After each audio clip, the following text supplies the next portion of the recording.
Мысырдан шығу 29-шы тарау. Харонды және оның ұлдарын менің қызметіме бағыштау үшін мыналарды орындауға тиіссің. Еш мінсіз бір жас бұқа мен 2 қошқарды дайындап қойғыз. Таңдаулы бидай ұнынан ашымаған нан, май қосылған ашымаған пәтір нан және май жағылған ашымаған құймақтар пісіртіп, бәрін бір себетке салдырт. Бұқа мен 2 қошқарды және себеттегі нандарды маған алып келіп ұсын. Харон мен ұлдарын менімен кездесетін шатырдың кіреберісіне алып келіп, оларды тазару рәсімінен өткіз. Арнайы киімдерді алып, Харонға ұзын көйлек, сырт көйлек, жеңсіз сырт киім кигізіп, кеуде қалтаны таққыз да, жеңсіз сырт киімін кестеленіп тоқылған белбеумен байлат. Басына сәлдені кигізіп, Құдайға бағышталғандығын белгілейтін алтын тақташаны маңдай жағына бекітіп байла. Арнайы майды алып, оның басына құйып жақ. Бұдан кейін Харонның ұлдарында алдыртып, оларға ұзын көйлектері мен бас киімдерін кигізіп, белбеулерін байлат. Осылайша Харон мен оның ұрпақтары тұрақты ереже бойынша діни қызметкерлер болып қалады. Оларды мына рәсімдер арқылы қызметтеріне тағайында. Жас бұқаны кездесу шатырының алдына алдырт. Харон мен ұлдары бұқаның басына қолдарын қойсын. Бұдан кейін бұқаны кездесу шатырының кіреберісінің жанында, жаратқанның алдында құрбандыққа шалып, оның біразырақ қанын саусағымен құрбандық үстелінің мүйіз тәрізді шошақтарына жағып, қалған қанның бәрін үстелдің түбіне төк. Бұқаның шарбы майын, бауырының үстіндегі көк етін әрі қос бүйрегін майларымен бірге алып, құрбандық үстелінің үстінде өртеп жібер. Ал бұқаның етін, терісі мен жынын ел қонысының сыртына шығарып өртеткіз. Себебі бұл күнәнің құнын өтейтін құрбандық. Мұнан кейін 2 қошқардың бірін алдырт. Харон мен ұлдары оның басына қолдарын қойсын. Қошқарды құрбандыққа шалып, қанын алып, құрбандық үстелінің барлық жағына шаш. Қошқарды мүшелеп бөл. Шек қарнын, сирақтарын жуып, оларды басы мен мүшеленген бөліктерінің үстіне қой. Осылай қошқарды толығымен құрбандық үстелінің үстінде түтетіп, өртеп жібер. Осы түгелдей өртелген құрбандық жаратқан еге өртелу арқылы ұсынылған хош иісті де ұнамды тарту. Бұдан кейін 2 қошқарды алдырт. Харон мен ұлдары оның басына да қолдарын қойсын. Қошқарды құрбандыққа шалып, оның біразырақ қанын алып, соны Харон мен ұлдарының оң құлақтарының сырғалықтарына, оң қолдарының бас бармақтарына, оң аяқтарының үлкен башайларына жақта, қалған қанды құрбандық үстелінің барлық жағына шаш. Сол қаннан және жағу рәсіміне арналған майдан біразырақ алып, Харон мен ұлдарының өздеріне және үстеріндегі киімдеріне бүрк. Сонда өздері де, киімдері де Құдайдың қызметіне толықтай бағышталған болады. Осы қошқардың бүкіл майларын ал. Майлы құйрығын, шарбы майын, бауырының үстіндегі көк етін, қос бүйрегін майларымен бірге әрі оң жақ сан етін. Себебі ол діни қызметкерлерді тағайындау рәсіміне арналған қошқар. Жаратқан еге ұсынылған себеттен бір дөңгелек нан, май жағылған құймақ және май қосылған бір пәтір нанды ал. Мұның бәрін Харон мен ұлдарының қолдарына беріп, әрі бері терпеп, жаратқан еге ұсыныңдар.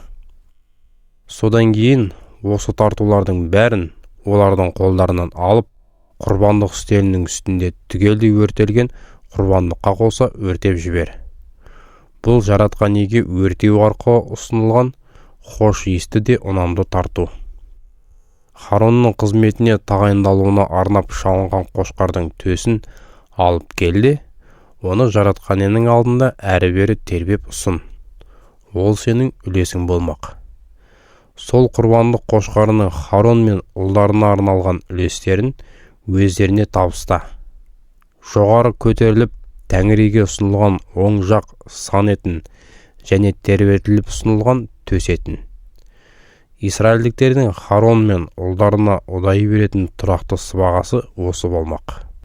Өйткені бұл Израильдіктердің жаратқан иемен қарым-қатынастарына ризашылықтарын білдіретін құрбандықтарынан оған бағыштауға тиісті бөліктері.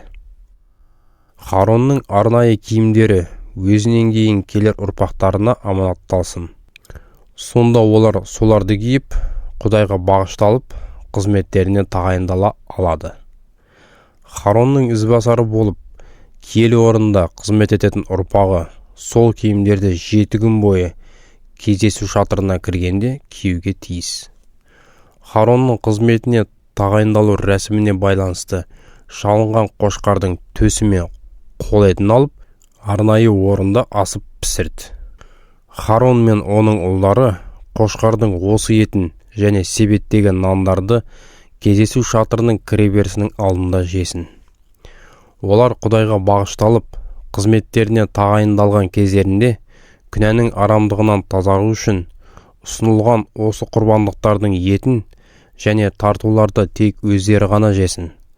Басқа ешкімнің де олардан жеуіне болмайды. Өйткені сол тағамдар Тәңіріге арналған. Тағайындалу рәсіміне байланысты шалынған қошқар еті мен нандардан таң атқанша артылып, қалғандары болса өртеп жібер. Себебі Тәңіріге бағышталған сол тағамдарды енді жеуге болмайды. Харонға және оның ұлдарына мен өзіңе бұйырған осы рәсімдердің бәрін орында.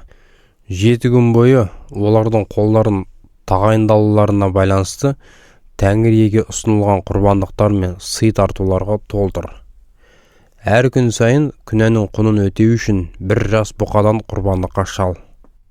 Құрбандық үстелін күнәнің арамдығынан тазарту үшін оның үстінде күнәнің құнын өтеуге шалынған құрбандықтарды өртеп жіберіп, үстелге арнайы май жағып, оны Тәңіріге бағышта.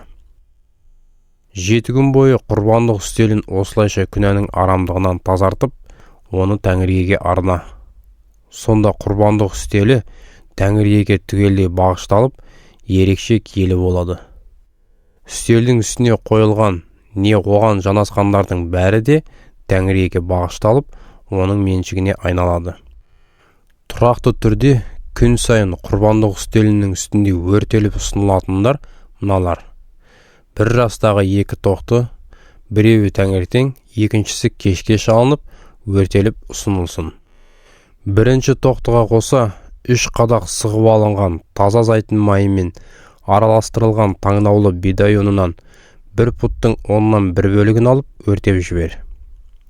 Сұйық тарту ретінде 3 қадақ шарапты соның үстіне құйып ұсын. Екінші тоқтыны ымырт жабыла құрбандыққа шал. Оған қоса таңертеңдегідей астық және сұйық тартуларын да ұсын. Олар жаратқан Иеге өртелу арқылы ұсынылған хош иісті де ұнамды сый тартулар болмақ. Бұл келер ұрпақтарыңның да күн сайын шалып, өртеу арқылы жасауға тиісті құрбандығы. Оны жаратқан Иенің алдында, кездесу шатырының кіреберісінің жанында ұсыныңдар.